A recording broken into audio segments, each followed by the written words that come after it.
Hey, campfire crew, let's get it on.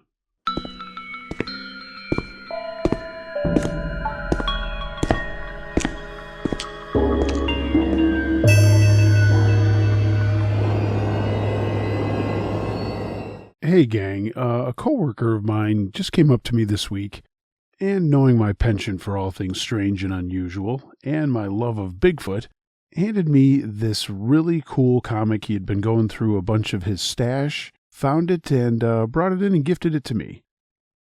So a heartfelt thanks to John, and the reason why I've gone back in the time here and collected a bunch of stories about Bigfoot, Sasquatch, Yowie, Yeti, whatever you want to call it.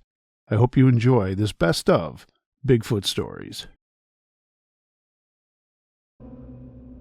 Were We Harassed by Bigfoot? Submitted by Tommy Z. My friends and I used to go camping quite a bit. We also did plenty of hunting in the woods near our house, and we also traveled to do both of those activities. One time, we decided to go camping not too far from our house. We had found a well-trampled site not too far from a trailhead on a flat, and one night, as we were out camping, we sat around our campfire. We began to hear a group of low-based voices kind of mumbling. They seemed to be coming down a hill behind us. And we also heard the breaking of large sticks or something. It was quite loud. When these mumbling voices drew closer to our camp, we heard them change to a more high-pitched tone. Maybe out of surprise or uncertainty. Maybe they had stumbled upon us unsuspectingly. Since we were camping in the spring, a river that was nearby was swollen, and my companions dismissed the noise as something like stream gargle echo. But when they suddenly stopped, there was a great absence of sound, and the river couldn't reproduce that noise. I then witnessed large, tall shadows moving through the trees and down the bank to a flat granite riverbank. It was right off to our left. It was then that what I can only describe as a protest dance began. I sat there and looked at my friends and said, "Guys, are we seeing Bigfoot?" No one said anything back. We all just watched these shadows down by the riverbank. These things began stomping with enough force to almost bounce me up and down on a log that I was sitting on, and these strange chants grew louder. They were more spirited and quite hysterical. This log that I was on was thick, and it supported on either side, about 7 feet apart by other logs. I'm not kidding. This seat that I was on, these logs, literally bounced while this dance was going on. We all sat in silence watching this, just hearing the fire snap, crackle, and pop. These strange voices, and this dance. This dance was loud as their feet stomped. The message of their chant, though, was unmistakable in any language. We certainly couldn't tell what they were saying, but we could feel what they meant. Get the fuck out. After a few minutes of this, I just yelled, "Okay, whatever this is, guys, doesn't want us here. Let's just pack up and go." My friends, although visibly quite shaken, were still reluctant to concede our sight. But then, abruptly the chants, now actually shouts and screams, stopped. With a few deep hoots, I considered them to be orders from what I believed to be the largest of the shadows, the pack of voices then trailed off. I didn't relax again until I heard screams much later, much farther up the valley, and then later from the mountaintop on the other side of us. I looked at my friends and said, I guess they were just passing through. We decided to continue to camp out that night, despite the fact that we were pretty scared. We had discussed leaving, but I kept pointing out that it was really dark, and we were more likely to get into trouble getting out of there, instead of just waiting it out and spending the night there. Later, just as I had settled into my tent, the guy I was in my tent with asked, "Did you hear that?" Even though I had my sleeping bag pulled back from my ears because I had heard a shuffling in exactly the place he described, I replied, "No," hoping that it would just go away. I lay there on my back, watching the fire's orange glow, and then suddenly a black silhouette eclipsed our fire, and squatted in front of our tent. I felt a scream coming up into my throat, but my Adam's apple stopped it. I thought maybe if I yell, I'll frighten this creature or whatever is out there, which I'm pretty sure was Bigfoot. But then again, who knows what it was? All we knew was the shadows were really big. Whatever it was, this thing was close. I could feel its breath pushing against the nylon of our tent, and there was this weird stench filling the air. That's when I saw 5 clear digits grope at the zipper of our tent in curiosity. I could sense the way a German shepherd senses a fear of an adolescent. Like this Sasquatch, Bigfoot, whatever it was, knew that I knew he was there, and that I was literally scared shitless. At that point, I realized I really had to piss, but there was no way I was going out there. Eventually, the shadow gave way to the familiar warm glow of the fire, and as quietly as it came, this thing just left. Sleep finally overcame all of us, and I never mentioned anything to anybody else other than my tent mate. No one had made a sound. I actually found some hairs the next morning and a few deep potholes on the trail that were pushed in by something heavy. Before this encounter, I was a skeptic. No way was Bigfoot real. No way were these weird creatures running around out in the woods. But after this, man, I know something is out there. As I look back, I also feel that I knew that they were intelligent, and maybe they were compassionate about us being there, maybe even mischievous, or maybe they were even humoring us. Maybe they were trying to scare us away and relishing in the thought that we were scared. Perhaps it was all their fun. I'd like to think that there is a family of Bigfoot out in that camping spot. Despite us going back there, we've never seen or heard anything out there again. Maybe they were migrating. I've done a little bit of research, and that's a possibility. Whatever it was, they did walk through our campsite. They did seem like they were not happy that we were there or noticing them. And they were definitely communicating with one another, even if it was only grunts and these weird sounds they were making. Whatever they were trying to do, they got the point across to us. We didn't go back camping there for a long time. And like I said, when we did, there was no trace of them.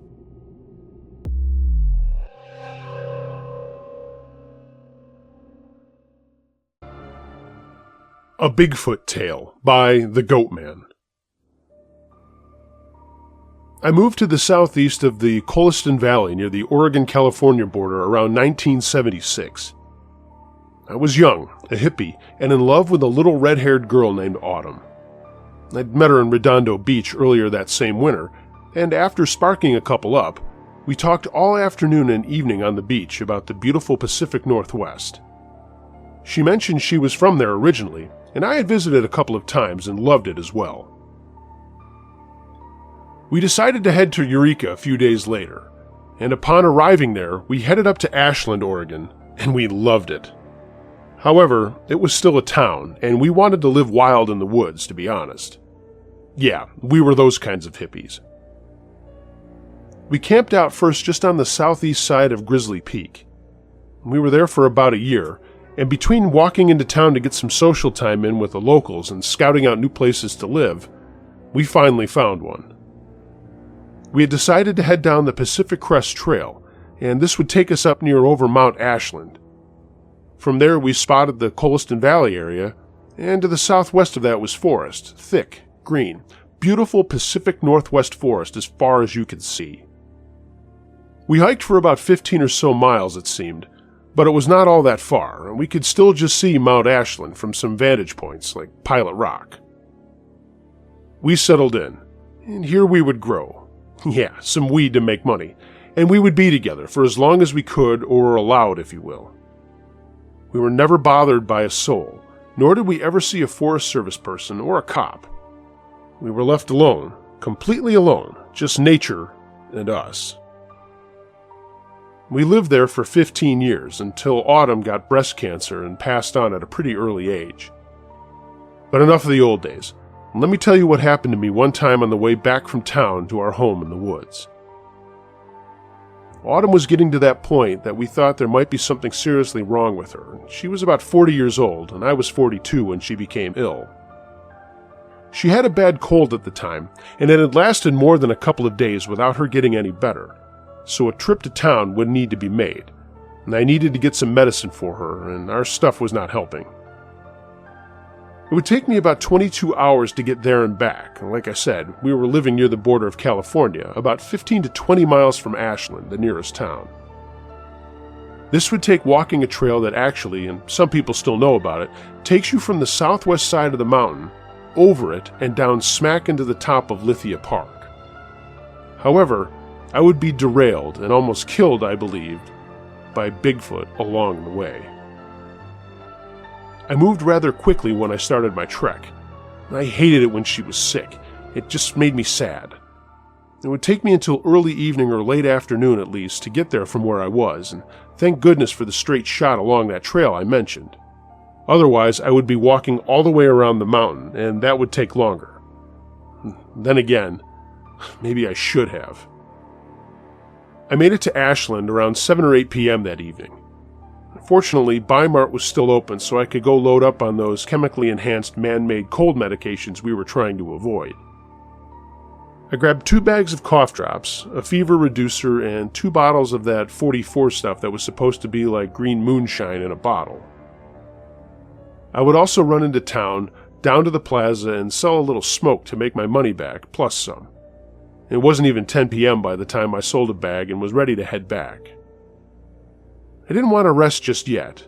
I was really worried about Autumn, and this cold of hers seemed different, not your typical cold and fever. I ended up 3/4 of the way up Mount Ashland before the fight for my life would begin, however. These were the days when solar-powered flashlights existed, but only lasted about 10 minutes or so. But that was okay, it took batteries too, so I switched over to those. I was coming around a particular bend when I felt, well, a little off, or weirded out, if you will. I know, I smoke weed and paranoia is part of the high, but I was sober by this point, trust me. I smoked less than the college kids that bought it from me, and anyways, I felt as though I was being watched and followed at this point. I never heard anything weird, nor had Autumn, or had I ever seen evidence of Bigfoot up until that time, and we lived up there by that point for years. But that does not mean they were never around. Maybe they are or were from time to time, and they simply avoided us. Who knows? Either way, I was suddenly spooked when I started to hear something off in the woods, maybe 30 to 40 yards away. It was walking along with me. And that's what was weirding me out, man. I was not alone. I was being followed. I kept walking and even sped up a little bit, and I could still hear it as it followed me. And this was so creepy, dude, whatever it was. It was walking on 2 legs. I figured it could be some of those new forest people I'd been hearing about. And if you don't know, these people are not like me and Autumn. These types of people are reckless, dangerous, and are actually all-out mean. People like them should be avoided, always. Why are they mean and, well, crazy? I don't know. Who am I to judge someone else? Either way, I thought perhaps I was going to be confronted by one or more of them.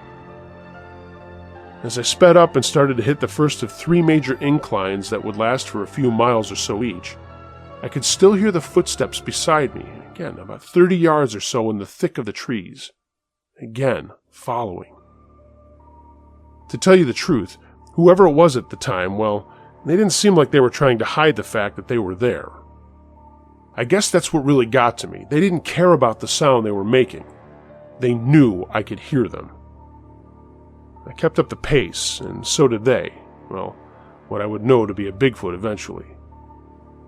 I was starting to head downhill as the trees opened up to an almost treeless mountainside, and the stars and the moon lit up a small little dip between the hill I was leaving and the next one I would be heading up. That's when the shrieks started. High-pitched screams I had never heard before, and ones that would put Sam Kinison to shame. It was loud, brother, loud and scary. I thought at first that a half-lion, half-hyena was loose, and that was until I thought it turned into a full-on laughing hyena. Creepy, I thought. It was something you didn't want to hear when tripping out, I can tell you. It let out a second scream, I remember, as I headed into the clearing and down the hill. I knew this trail like you know the streets you live on and around. By that time, I traveled them countless times. Not once did I hear or see anything like this before, but that doesn't mean they or it was never there. At this point in time, for some reason, it just wanted to be known or had some nefarious idea in mind about me. Either way, that second scream seemed like it stopped back where I was seconds before, as if the creature stopped before the open field below us. I turned to look, and that's when I saw something. Well, the outline of something enormous standing between two large trees. I don't remember if any of you recall that show, The $6 Million Man. Well, not that I'm telling you that this is what this thing looked like, but it almost ran as fast as a $6 Million Man could. First, let me say this. My heart practically stopped when I saw the size of that outline swaying in the trees, and it was swaying just before it ran. Compared to the trees, I can tell you that this thing was at least 9 feet tall, at least. And I know, you probably think I'm high right now, or then, but I'm not, and I was not. At that moment, my mind caught up with the situation. I still had a long way to go, and maybe a short time to get there. And what I saw next, well, that short time was running shorter than I thought. This creature, which I took to be a Bigfoot at the moment, bolted from one side of that open area to below me in seconds. I mean, seconds, man! Each stride had to be at least one of me, and I'm 6 foot exactly. And I was right about that height. 9 feet tall was spot on, I thought. I could also tell by the light of the full moon that it was covered in hair because it flowed as he or she or whatever it was ran. I started to do the hustle at that point myself, and I knew that it knew I was there, and I had a feeling deep down that it was not a friendly creature. It was stalking me. I made it to the trees and started up the second hill that I would need to climb, and after that, a smaller one would be that last thing between me, camp, and this Bigfoot thing. It kept crashing through the woods, screaming all the while, too. I could also hear it as it seemed to be snapping off limbs of trees as it walked, as it stalked me. I was huffing and puffing by that point, man, and my heart was pounding. However, as I felt my jacket pocket, I could feel the medication that Autumn needed, and I knew right then I needed to make it back to her. I started walking even faster. Some young folks today would call it speed walking, I suppose, but I just called it scared as all get out walking. It always stayed about the same distance from me in the trail as I could tell. As I came to the end of that second climb, I was breathing hard and thanking the Almighty I was about to head downhill. I had to stop, though, just for a minute to catch my breath. I got to the open area at the top of the hill and stood for just a minute. That thing stopped too. But this time, I could sense it was closer to me, not as far as I thought it was before. I was about to move again when a stick, or a large limb more like it, came flying through the moonlit night from inside the line right at me. It landed next to me, and that is because I moved. That thing tried to hit me with a large limb. I started to turn and pick up the pace again, when all of a sudden, I was charged. I have to tell you, I dove forward, rolling and getting up immediately to my feet and running away. It literally sounded like it was crashing through the trees and brush right at me, so I reacted. I looked behind me and saw nothing at first. I got another 30 or 40 feet and looked again, and this time, that thing sprinted again through the open area to the tree line right ahead of me. This time, I noticed it was closer, and it seemed as if it was trying to cut me off. I got to the tree line seconds later myself and stopped again for a few seconds. I needed to know how close that thing was. I put my ear to the ground, as they say, and everything got real quiet. Nothing. Not a sound from anything. I was scared as well. I'll keep it clean here for you, but I was all of a sudden scared. I pushed on, but this time at almost a slow jogging pace. Like I said, I knew this country, this trail, but I couldn't afford to hurt myself or fall and break the bottles of cough medicine and so on. The last hill was in sight, Then I started to feel good, but that was short-lived. Just as all hope was felt, it vanished as a scream came from the left side of me that sent me almost crashing into a tree on the side of the trail. This creature was closer, like 15-20 yards away close. I gathered myself quickly and felt around for something, anything I could protect myself with. A large, broken, dead limb was all I could find, and, a rock, I recall. I threw the rock into the woods and started running again, and this time I was running like that Forrest guy in the movie. You know, run, Forrest, run! As I did, I watched while another large limb came flying out from the trees and hit me in the shoulder. It hurt, but it was more like a Charlie horse, you know? But it hit me nonetheless, slowing me down. Another scream and the crashing through the woods came again, and I could feel the earth beneath me, man. It was vibrating more than a Jamaican to some great music. This thing was close, and it wanted me. It was at that moment that I felt like I was in real trouble, serious trouble. Fast was not the word. I was running faster than I had since I was 10 years old, and I tell you, I ran and ran so fast, I was heading up the other hill before I knew it.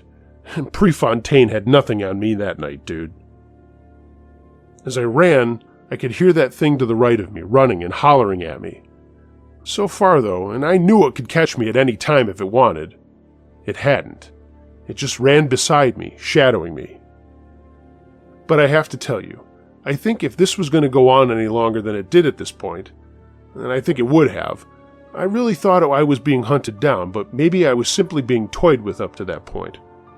Like a cat with a mouse. I felt I was being played with before certain execution. Then, home. At last. Praise the Lord, I was home. It usually takes almost all day to get back, but with all that running for my life, well, I was running through the last mile before the sun was even peeking up or looking to peek over the mountains. However, that thing was still there, still following me, and every time I stopped, it would stop and immediately charge me through the brush and leaves. It would come within yards of me, so close in fact, I got a good look during that last stretch of trail. It looked angry, mad. Its eyes were squinty, small and dark. It looked like, well, I'm not sure what to compare it to other than an ape, a two-legged ape that stood at least 3 or more heads above me. It had a small mouth that at that point was in kind of a cringing shape. It was hairy, but I couldn't really tell if it was brown or black or what. It was still too dark to see at that point. It was huffing or breathing really heavy as it stood there, and before I could look away and start the quick pace up again, this thing let out a scream that even Autumn heard from that far away. She would ask me what it was when I entered camp minutes later. It was so loud I covered my ears, turned, and literally started to run for my life. It was about 15 minutes later, and I finally saw the light of day coming up out of the east, and I could see a campfire through the trees ahead of me. Again, I was home at last. Scared, but never scared enough to move to town, and that was how I felt, even though Autumn told me she heard that last scream and it made her shudder a bit. We decided to move, and not just because of that incident, but because that screaming continued for, well, as long as we stayed there. Every night, in the distance, we could hear that thing, that Bigfoot scream and holler, and we felt like it was directed at us. We moved, and it took a few trips to get everything as we moved southeast of Ashland, just over to the other side of Grizzly Park. It was not long after that Autumn would soon learn she had cancer, and soon, one fall morning, I took her to the hospital where she wouldn't last a week. We retold the interesting stories of our adventures, and especially of the Bigfoot incident, and how she was really scared for me over those last few days. Autumn slipped away into the universe, and I back into the wilds. I've never heard or seen anything like it since that time, since the last move at least, nor do I wish to. I love nature, man, but sometimes what is out there, well, it's not so nice, I think.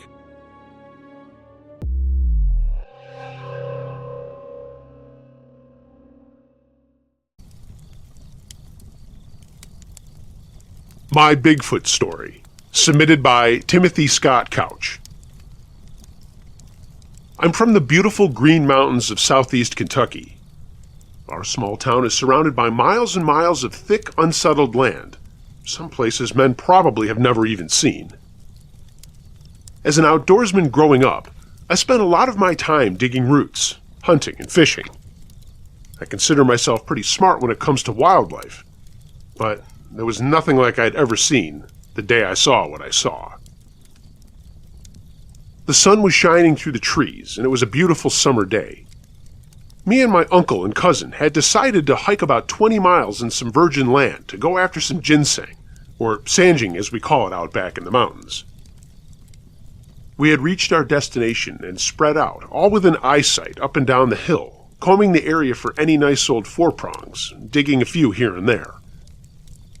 When you're in the mountains, you have to learn to be aware, listen more, speak rarely, notice everything. If not, a rattlesnake, mountain lions, bears, or copperheads might find you first. I kept noticing my uncle looking back over his shoulder every few minutes and thought it odd, but decided not to mention it until we were closer together. After a while, my ears started hearing faint sounds as if something walking close by was there, but staying out of view. That crunching, and then a few limbs cracking. I was super aware something wasn't right when my uncle waved us all together for lunchtime. We sat and ate our sandwiches and drank some water, comparing the amount of roots we had each dug, and it had been a good day so far. We knew it was going to get better. We must have hit a honey hole where no one had ever been in a long, long time. Suddenly, my uncle looked behind us and was scanning the ground. I heard it too, that thumping again, like two trees hitting each other. "Have you heard it following us?" he asked. "Yeah," I said. "I've been listening to it. I wonder what it is." "Maybe a bear or a big cat," he said. "Well, let's be careful." We loaded up and headed deeper up into the mountains. The ginseng we were finding was now in big bunches everywhere we looked. I just spotted one up ahead. We had gotten a bit separated, filling our pockets, but we all knew how to handle ourselves and how to call for help if needed.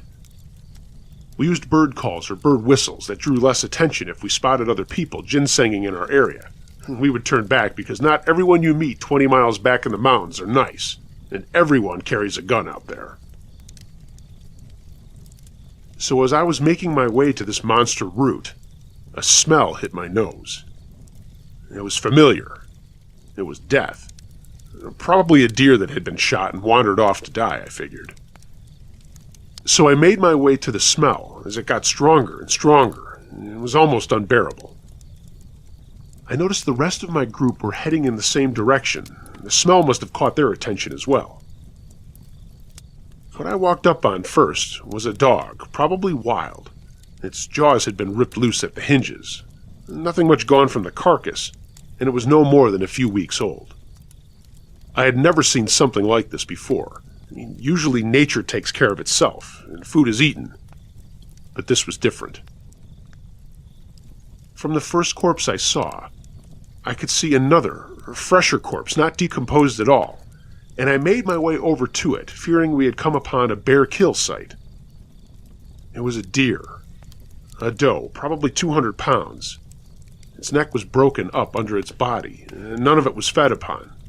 It looked like another sport kill for something. Whatever it was clearly territorial, and I realized I was in its home now. I heard a whistle, and I knew that meant to move my ass and find the group.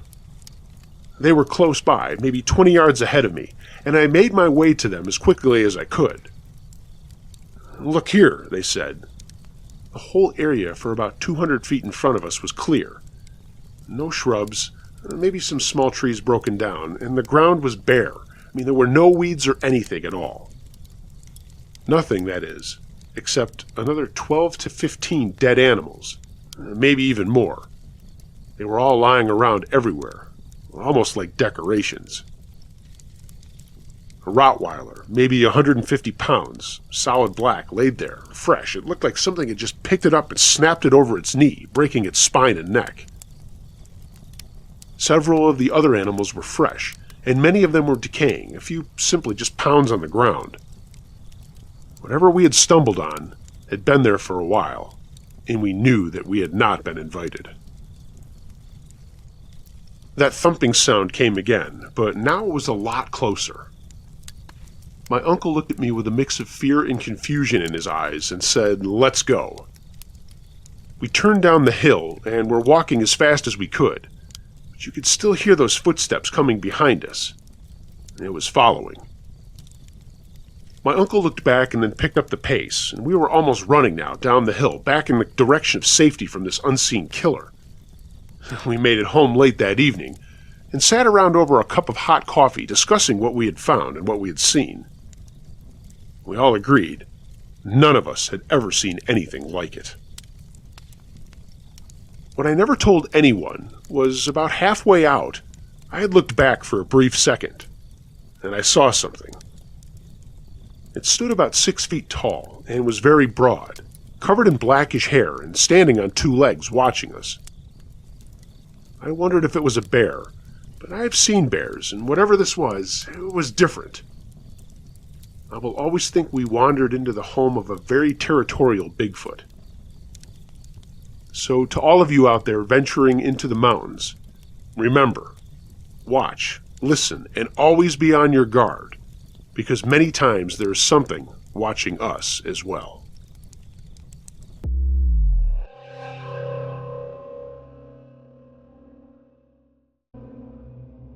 It was Bigfoot by Anonymous. This happened in the summertime, early 70s. Me, my husband at the time, and my 2 brothers hiked into Lily Pad in Crater Lakes, Stillwater County, Montana. It borders Custer National Forest north of the East Fork of Fiddler Creek. We were going there to fish. There were no other cars in the parking lot, so we didn't encounter anyone else up in that area. It's a very remote and high mountainous area, and Lily Pad is full of lily pads, per its name. At the time, I thought it strange that we didn't see any moose out there. And when we left Lily Pad, we climbed the side of the mountain, a very rocky, narrow trail, just a game trail, towards Crater Lake. Near the top, I kept hearing tree branches break and thought, the forest sure is noisy. At the top, we stepped onto an open plateau, and looking at a current Google map, this area is now forested with trees. We hadn't gone far when I heard a very loud tree knock coming from the upper end of the plateau on the side of the mountain. I could pinpoint exactly where the sound came from, and it was not a tree branch falling. It was a wood knock, obviously wood on wood, a very sharp cracking sound, kind of like a baseball bat hitting a ball, only loudly. I said out loud, "What in the world was that?" One of my brothers said, "Loggers." Wrong. There was no one up there, and there was no evidence of logging. Almost immediately following that knock, I got this feeling we weren't alone. We crossed the plateau, and at the end there was a slight curve taking us to the lake. This area was also open, but more of a corridor, maybe 100 feet or less wide. We fished the southeast end of the lake, and then one by one started making our way up and around the lake on the south side. When I got towards the upper end, there was a horrible stench, and my hair literally started to crawl. I remember being surprised at the smell. Being close to Yellowstone Park, I would have expected a sulfur smell, but this was not like that. It was a stench like I've never smelled before or since. There was an open area around the lake, maybe 30 or 50 feet or so, and then heavy brush. I hurried up and around the lake back to where the guys were, and my older brother and husband would not go back up around, but my younger brother started a second trip. I had no inclination or want to go back around, but then convinced myself if he was going, maybe I just imagined the feeling. So I started another round. I got up there, and the same thing. The stench made me want to gag. It seemed stronger the second time around, and my hair was standing on end. I would cast and try to glance behind me to see what was there. And then the pine cones started landing next to me. I would hear a rustle and a pine cone would land right next to me. Those were not falling off trees. The trees were way too far away, and these were coming in sideways and consistently landing right next to me. My hair was really crawling at this point. I was terrified. but I didn't want to go back towards the guys. It was shorter if I continued around the end, and that would put more space between me and whatever it was. I pretended to keep fishing and glancing over my shoulder, afraid if I confronted it, it would attack. And I kept glancing at the ground for tracks to see if I could figure out what it was. At first I thought, oh, it's too trampled to tell, and it was right at the edge of the lake. But when I looked towards the bushes and trees right at the upper end, there were 2 sets of huge tracks. One set coming, and one evidently going back toward the trees. The grass there was probably 8 or 12 inches tall, and it was smashed down where the footprints were. I didn't see the actual foot imprints as in the mud, just smashed down grass. Had I not been so terrified, I would have looked for toe prints, but I was just taking fast looks, and of course expecting tracks like a moose or something. But that's not what I saw. At that point, I seriously sped up and went around the lake. On the other side, there was a place where the lake indented into the trees a bit. I seriously thought about trying to wade across, but it was too deep and I couldn't swim. It was just knowing that I did not want to go into the trees. When I got back to the guys, they were grabbing their stuff and in a hurry to leave. I said, man, my skin was crawling up there, and my younger brother said, yeah, there's something up there. We headed out and I knew something was watching us. It shadowed us until we got back off that plateau. I knew as soon as we hit that rocky trail, it wasn't following us anymore. Through the years, I've searched my brain as to what it could have been, and nothing fit. A grizzly would have been on us, a black bear would have either come at us or run, moose wouldn't smell, and mountain lions would watch us, but you wouldn't know they were there, and also wouldn't smell. Quite frankly, there wasn't an animal that would break tree branches, do a wood knock, or toss pine cones. Once the Bigfoot shows started airing and I heard other eyewitness accounts, I realized what it was. There simply is no other explanation. I believe there were at least 2 of them. One breaking the branches and then maybe have gone ahead of us and did the tree knock, possibly to warn a second one that was messing around at the water's edge. My older brother does not remember the trip, and my younger brother barely remembers going there. I'm divorced from that husband, so who knows what he remembers. Looking back, I wish I had the courage to stand and stare at those bushes longer, and even walk towards them. I believe whatever was there would have stood up, and I might have gotten a better look.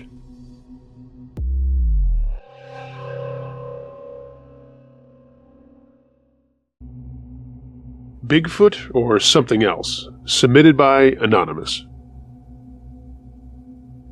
I know you know my real name, but I'm asking that you not use it for Uncle Josh's True Scary Stories, for the story that I've submitted.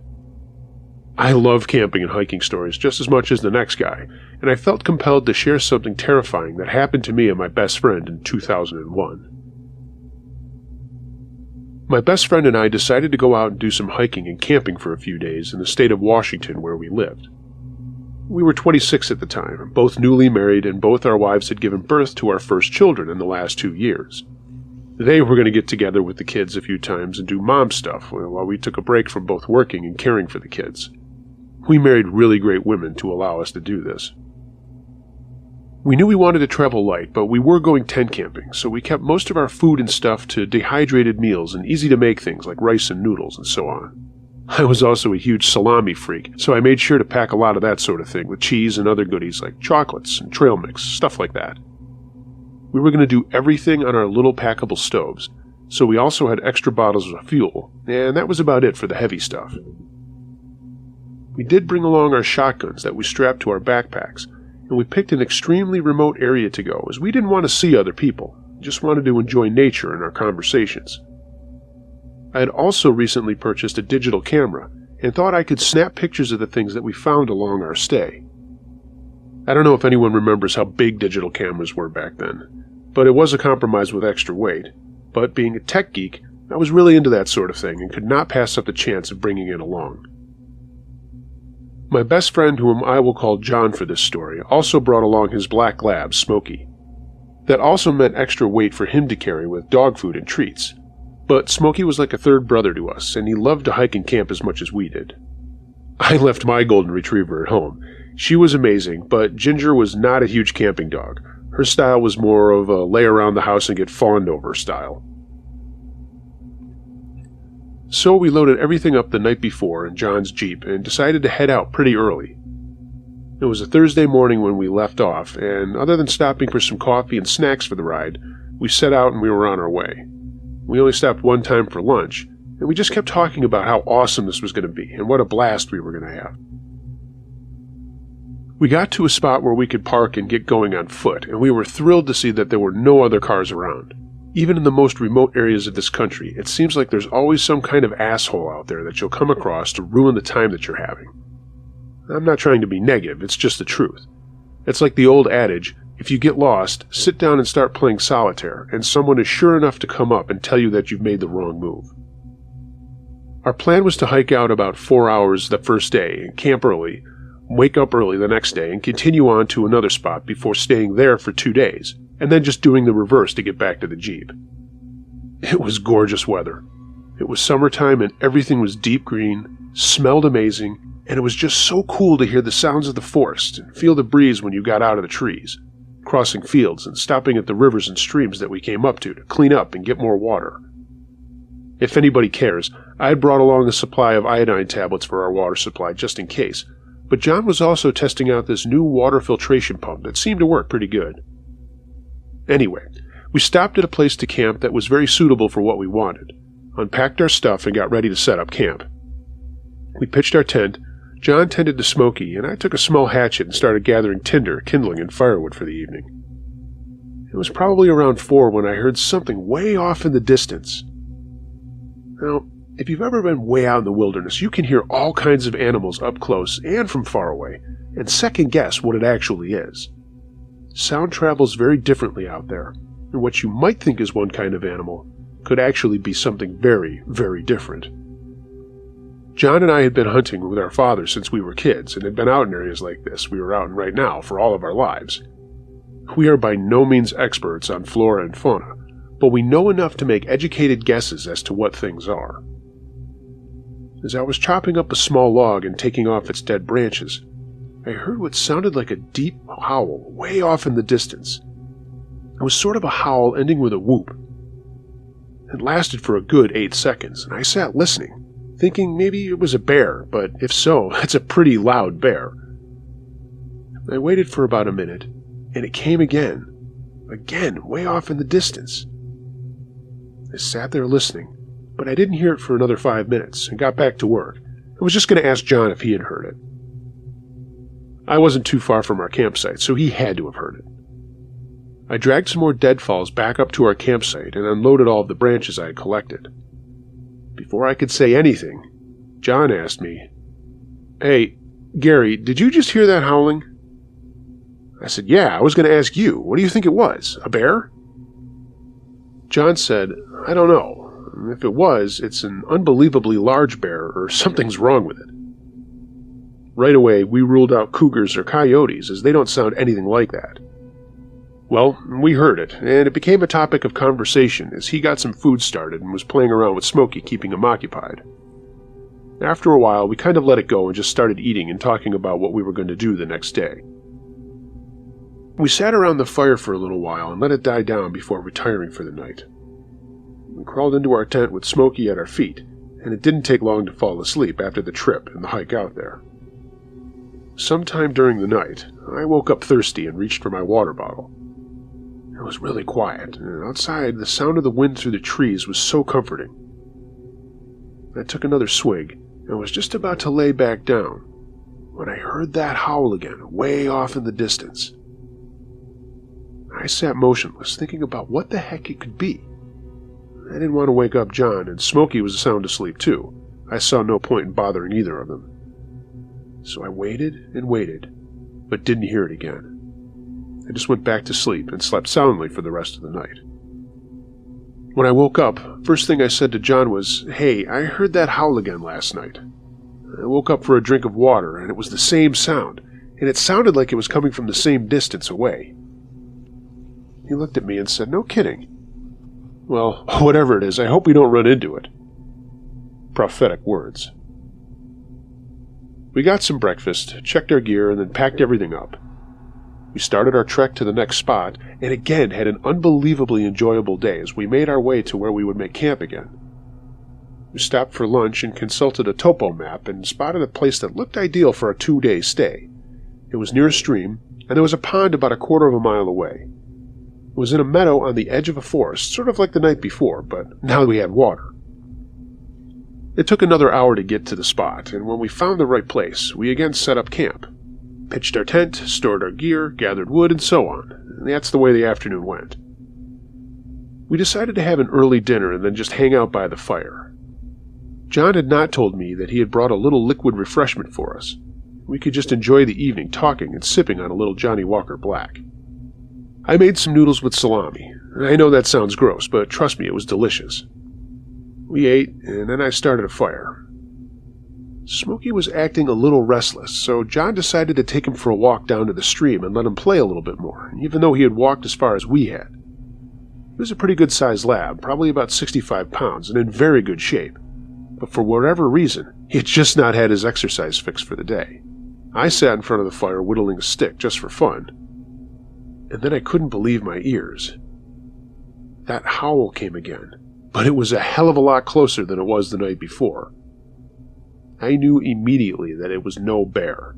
This was no animal that walked on 4 legs. I know that sounds weird, but it had this massive bass to it, and this time, how it ended in 3 distinct whoops.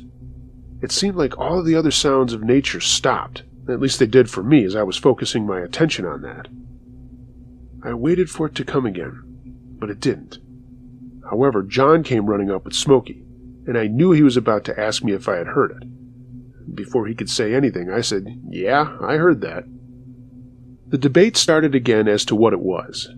And just for precautions, we made sure that our shotguns were ready if we needed them. We weren't so worried about being attacked by an animal, but who knows if some whack job was out there making those noises. I suppose it could have been a man, but in retrospect, and what happened a little bit later, we now know it wasn't. We had our fire and just kept talking about that and sipping on the Johnny Walker. Conversation finally drifted to other things, like our jobs and families, and we kind of forgot about the howling. As the fire dwindled and we got ready to hit the sack, I wandered off to commune with Mother Nature, and that's when the howl came again, this time ending with only 1 whoop. But what was new this time was, a little farther away, we heard another howl, a little higher pitched, with no whoop at the end. I hurried up, finished my business, and got back to the safety of what little fire we had left. I gotta admit, I was a little spooked. If this was man-made, well, now that made 2 of them out there in the dark, making funny noises. And really, for what reason would they be doing that? For whose entertainment would it be for? John started nodding his head, and then said, "Gary, I think it's a good idea if we bring the shotguns inside the tent with us tonight." I agreed, and after a little bit more conversation, we crawled in the tent and went to sleep. Even though we had worked hard all day, sleep was hard coming that night. I just couldn't fall asleep. I finally did, but not long later I woke up to Smokey growling lowly. His head was up and looking towards the left wall of the tent. John had obviously heard it too, and sat up on his elbows. There was a little moon out, so there was some light coming from the outside, and we saw Smokey dip his head once more, but all the while still growling. Then something hit my nostrils that almost made me puke. It was this horrendous smell, like a dead skunk wrapped in garbage and then set in the sun for a few days. This smelled so damn bad I actually gagged. John had actually pulled out a handkerchief and had placed it over his nose, and even Smokey's nose was twitching. Something smelled like holy hell. We sat listening and looking at each other and wondering what the hell was going on. Finally I whispered, "Maybe there's a deer carcass or something upwind, and now it's just flowing down to us." I know that was kind of a weak thing to say, but I didn't know what else to say. John said, "Yeah, maybe that's possible, but even though, I think we would have noticed something earlier today." Smokey stopped growling and started to put his head back down as if he was going to sleep. And that's when the howl came again, this time up close and personal. Whatever this thing was, man or animal, it was not far away at all. And again, we sat there, and finally, John said, "Gary, What are we going to do? I rolled over to get my shotgun and sit it across my lap as I was now sitting up. Well, I said, if something's coming near us, I suppose a few rounds will scare it off. He agreed, and did the same thing as me, picking up his 1187. We sat in silence for what seemed like an hour, and nothing came. The smell had left by now, but we were kind of keyed up, and I decided to stay up a little longer to see if anything would happen, and told John he could get some sleep.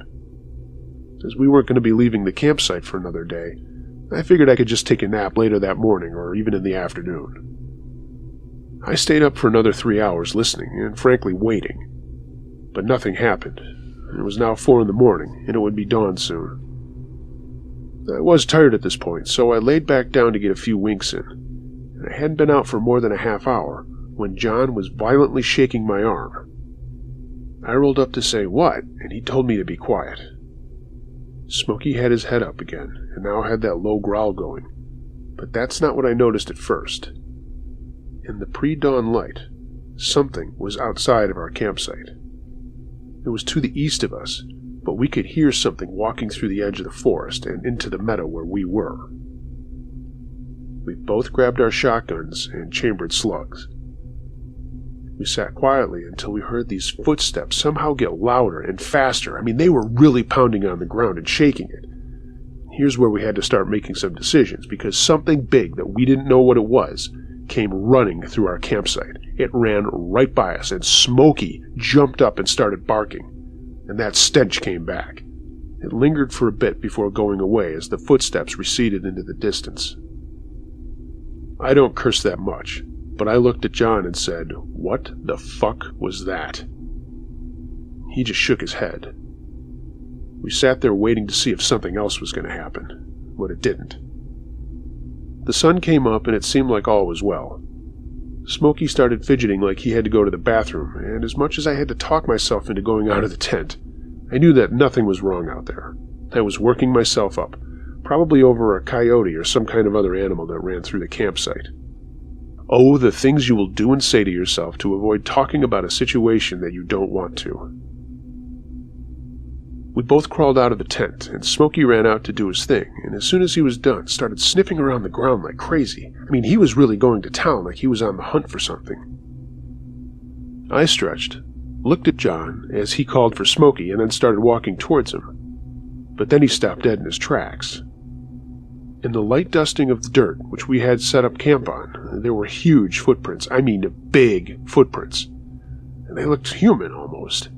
However, they were 17 inches long. We did our best to guesstimate by putting our feet next to them, and there were a series of them with extremely long strides between them. I took out my digital camera and started taking pictures. I had John put his hand and foot next to one of them and took a picture of that.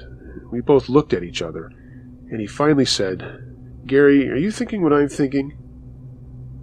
I was, but I didn't want to admit that we were looking at something we had always thought was a bunch of fairy tales. As I mentioned, we grew up in this area, in the wilderness, so we were more than familiar with the folklore and all the stories these weirdos talk about seeing something in the forest and calling it Bigfoot. But now, there we were, looking at some really big feet. I said we needed a cup of coffee and something to eat to properly mull this over. I mean, my first inclination was to be scared and say, "Let's get the hell out of here." But after we talked about things for the better part of an hour and a half, John said, "What if you could get a picture of it?" I said, "Are you nuts?"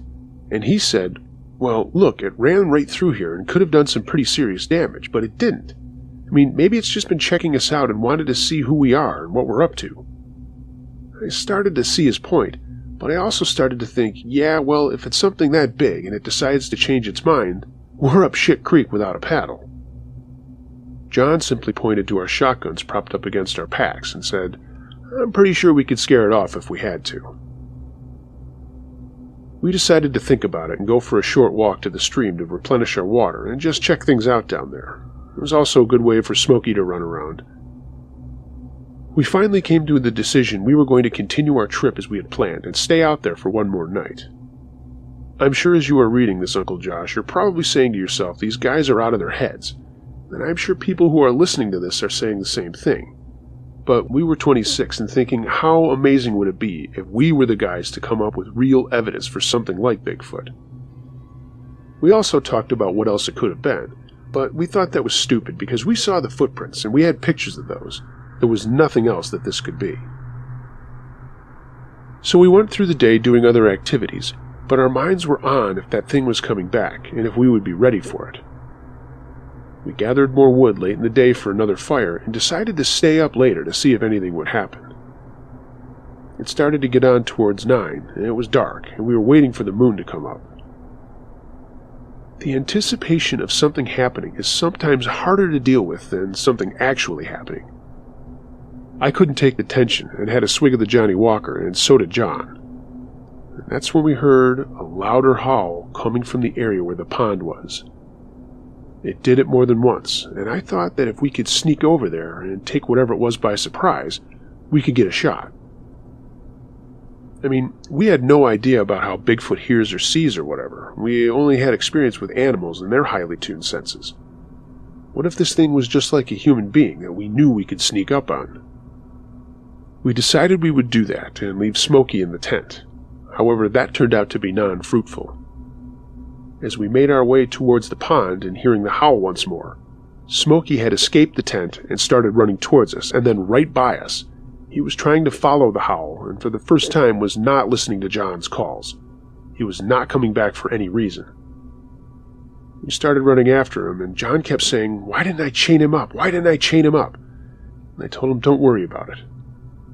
It didn't take us too long to go the roughly quarter mile to the pond, when we heard a massive howl, the loudest one we'd ever heard, and then the sound of Smokey crying out, and then the sound of a massive splash in the water. We didn't even look at each other, and immediately sprinted towards the edge of the pond. In the dim moonlight, we saw Smokey swimming towards shore, and John frantically calling him back with his commands. Smokey got out of the water, crawled up the small bank, and then ran towards us and immediately sat at John's feet, panting heavily with this crazed look in his eye and foam on his mouth. It took me over a minute to notice the giant figure standing literally 20 yards away from us, just standing looking at us. I couldn't make out any features, just this massive shape. I mean, it had to have been at least 8 feet tall, I could tell that. The moonlight did let us see that it was covered with hair, and I can only describe it as massive. It didn't make any sounds. It just stood there for another minute or so, and then turned around and walked off along the edge of the pond away from us. A few minutes later, we heard the higher-pitched howl a little ways away from us, and then the louder, lower bass howl back, obviously closer to us, as it must have been the thing that we had just seen. I'm not crazy. I know some people who I've told this story to say I am, but John was there too, and whatever it was that happened to Smokey, we can only speculate. But from the way it sounded like whatever this thing was startled by the dog, and either picked him up and threw him or hit him so hard that he flew out into the pond. That time, I never once thought that I should follow whatever it was, and I'm going to refer to it as Bigfoot, because it had to have been.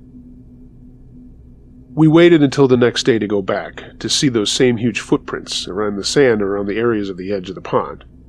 But at that evening, we went back to the camp, stoked up the fire as high as we could get it, and I skirted the edge of the forest within eyeshot of our camp to get more wood, and we were staying up all night.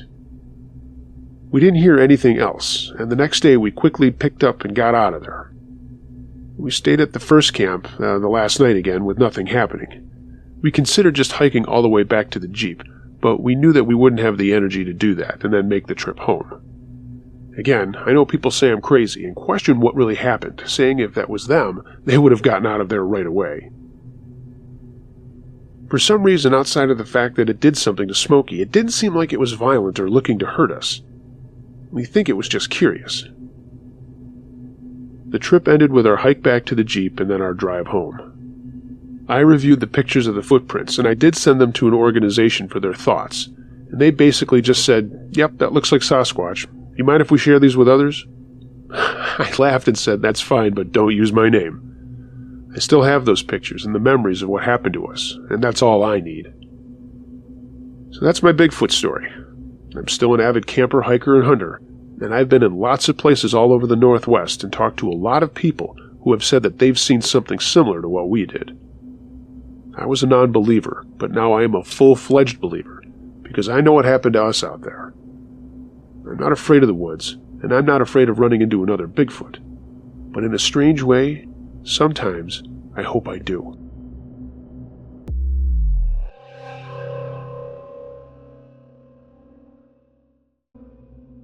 Pretty sure we saw Bigfoot by Anonymous. My son and I were out camping, and we arrived at the horse corral near Groundhog Meadow late on a Friday night in early of September 1978. We spent all Saturday building 2 deer blinds with the intent on coming back to the area to hunt later that year. The area at that time didn't receive very much recreational activity, and we saw no one else while we were camping. Saturday night, though, 3 strange incidents occurred. First, early in the evening, my son and I heard 2 screams. The first scream was located near the horse corral. The scream sounded like it was from something very large. It was very loud and low-pitched, sort of like a very large, angry man. I've heard mountain lions in the past since I've hunted all my life, but this was nothing like that. A few minutes later, we heard another scream, just like the first, but it came from the east, like from the emigrant wilderness. We both acknowledged that we had heard the screams, but neither of us knew what it was. My son checked the horse corral, and he didn't see anything. But later that evening, as we were sitting around the campfire, I noticed a pair of red eyes looking at me from near the horse corral. The area where the eyes was in total darkness, and I don't know if the firelight could reach that far in order to cause the eyes to reflect red. At first I just thought it was a deer or other animal, but then it dawned on me that the eyes were at least 6 to 7 feet off the ground. Since I knew the area very well, I knew that there were no trees or other objects in the area for something like an owl or whatever to stand on. After watching it for about 30 minutes, I asked my son if he also saw it, and he did. He and I continued to be watched for another 30 minutes, for an hour total. But then after I briefly looked away and turned back, the eyes were gone. The next morning, both my son and I checked around the area and confirmed that no trees or other objects were present for an animal to stand on and appear to be 7 feet tall. The last incident happened the same night when we went to my camper to eat dinner and go to bed. The camper was on the bed of my utility truck and was at least 5 feet off the ground. As we were making sandwiches, we both heard and felt a loud bang or thud on the side of the camper, on the front driver's side. The camper was hit so hard it shook the entire truck, and we grabbed our flashlights and immediately went outside, expecting to see either a tree limb or a very dazed deer. We saw nothing. We even circled the camper and didn't see anything. Then we both realized that whatever had hit the camper had to have been at least 6 feet tall and could not have been a deer running blindly in the dark. We thought that all the incidents were strange, but nothing else happened that night, and we just went home the next day. We returned to the area to hunt later on that year, and that time we saw or heard nothing. I'm thankful for that.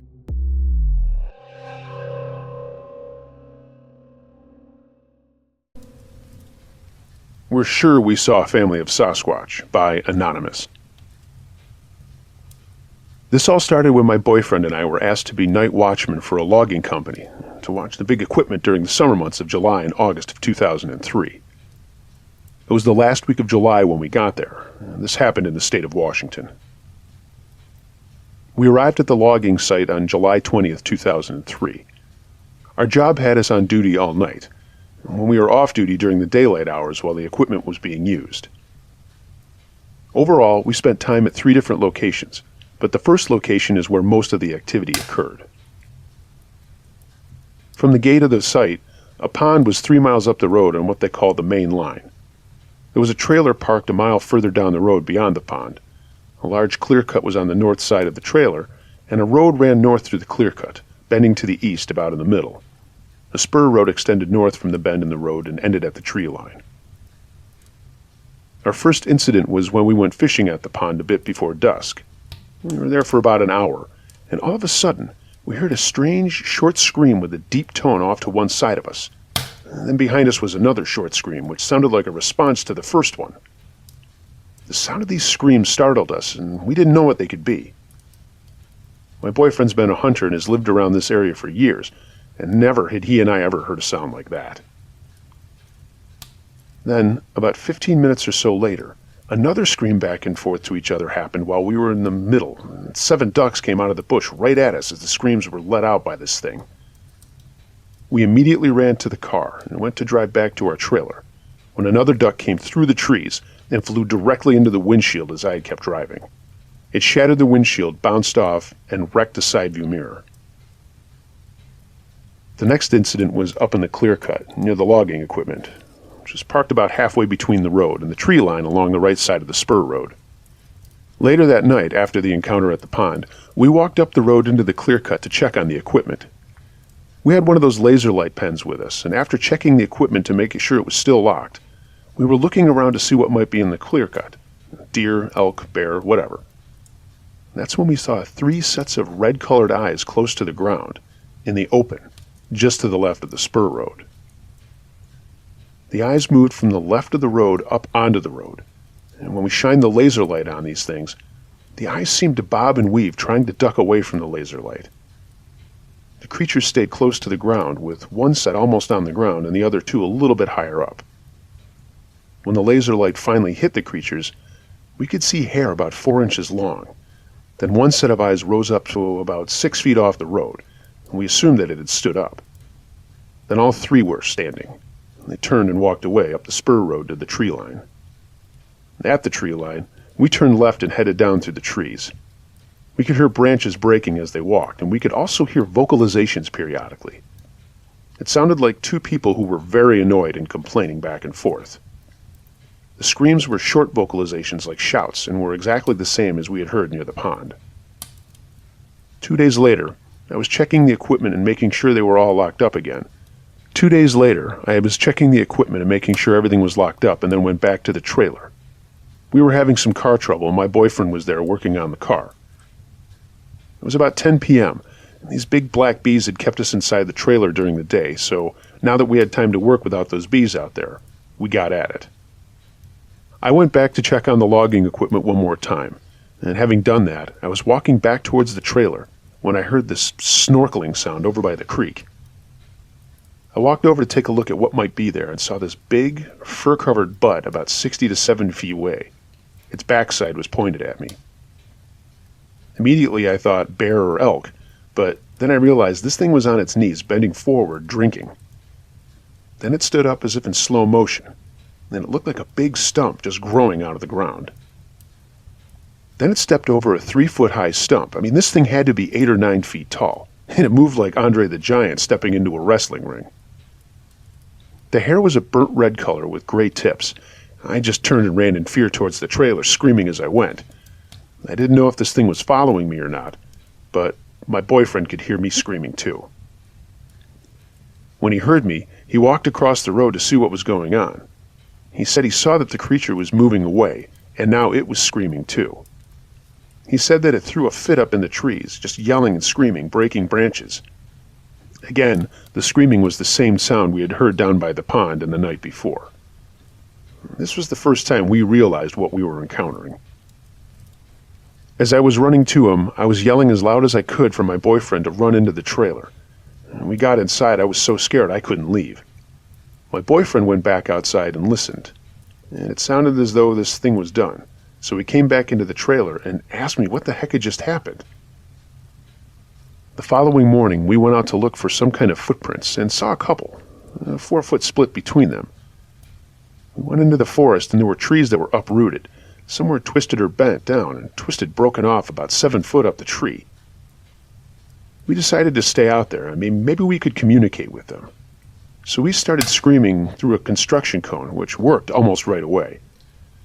My boyfriend would scream through the cone, and maybe 5 minutes later, this thing would scream possibly 10 yards into the tree line, just as loud. As days and nights went on, my boyfriend and I would keep in contact with this thing whenever we could, and it would answer all the time when it was close. We then saw stumps that were completely surrounded by branches, and branches weaved into the trees, and it kind of looked like they were beds. We also found handprints where the beds were, and found hair trapped into the ground like a straw bed. After more encounters, we started walking in the woods during the day, looking for tracks. We found impressions in the moss which were quite large, and the interesting thing about the impressions is that there would be a deep heel print, then an undisturbed space, and then the front of the foot. The stride was about 4.5 feet. And at one muddy bank, we found a track where the Sasquatch tried to step up the bank, but it must have slipped and made a long 5-toed slide mark in the mud. That's when we began to find more stick structures in the woods in the shapes of tripods and teepees. There were large ones and small ones. The interesting thing is that the structures were made with the tips of the poles inserted into the ground and the root end up into the air. We found lines of single poles stuck in the ground tip end down like trail markers, and other structures made against large trees, and there always happened to be what appeared to be nests under them. We built our own teepee near where we found one of the stick structures and the sleeping nest. And the idea was to make a structure as a blind and then hide out in it at night to see what might show up. We leaned poles up against the side of a big stump and lodged the lower ends into the stump roots and then wove sticks horizontally. We spent several hours that night inside the blind. After a few hours with nothing happening, we decided to go back to the trailer, wondering what the Sasquatches would think of our structure. As we were walking away, we heard one of the Sasquatches hoot at us, and we had been being watched the entire time. The next day, we went back to check on their structures and ours, and we found ours disassembled and the sticks neatly stacked in 3 piles. This interaction continued intermittently until the end of August. And the creatures always seemed curious about us and hung around at each of the 3 locations where we camped. They would hear our vocalizations from time to time, and we would hear theirs. We'd been stationed at the first logging site for about 1 month before being moved to the next, about a mile away. And this move happened around the 1st of September. We stayed there for about 3 weeks, and during that time, again, we would hear heavy, raspy breathing, and we would know if the creatures were walking by our trailer. There was a lot of human activity going on at this time, but although the Sasquatches were curious about us, they left us alone, and I'm not sure if anybody else had seen them. We stayed at our last site for 2 weeks. We explored the woods around that area and found the same structures in the woods, foot impressions, and the beds. The 3rd week of September, we told the logging crew boss about what we had been seeing and experiencing. He wasn't surprised, but all he said was, "Don't tell anybody." He said that they were afraid that if it was proven that there really were Sasquatch out in the woods, they would be closed to logging. The next day, we were fired. We were told that our services were no longer required, and it was supposed to have been a 6-month job. 3 days later, while we were in town, the logging company pulled our trailer out of the woods and just left it by the highway. That's how serious they were about getting us out of there. I am sure to this day what we were experiencing was Sasquatch.